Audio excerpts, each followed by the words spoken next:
देवी सर्वभूतेषु मां शक्तिरूपेण संस्थिता नमस्तस्यै नमस्तस्यै नमस्तस्यै नमो नमः।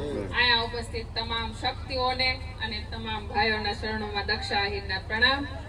એને પણ એની માં શક્તિનો હાથ માથે હોય છે એટલે એને પણ વધારે અનુભવ હોય છે, પણ એટલું ચોક્કસ કે જે આપણે શૈલ્યપુત્રી બ્રહ્મચારિણી ચંદ્રઘંટા કુષ્માંડા 9 દિવસની 9 માતાના આપણે આરાધન કરી છે, પણ આપણે 20 ભૂષાણીનું આરાધન કરી છે, અષ્ટભુજાળીનું આરાધન કરી। પરંતુ તમને ખબર છે કે આપણા ઘરમાં ખાલી દીકરી, મમ્મી અથવા તો દાદી બધાય મળીને 4 હોય તો આપણા પરિવારની અંદર અષ્ટભુજાળી હોય છે, કારણ કે ચારેયના હાથ બબ્બે હોય એટલે આપણા પરિવારમાં અષ્ટભુજાળી થાય છે।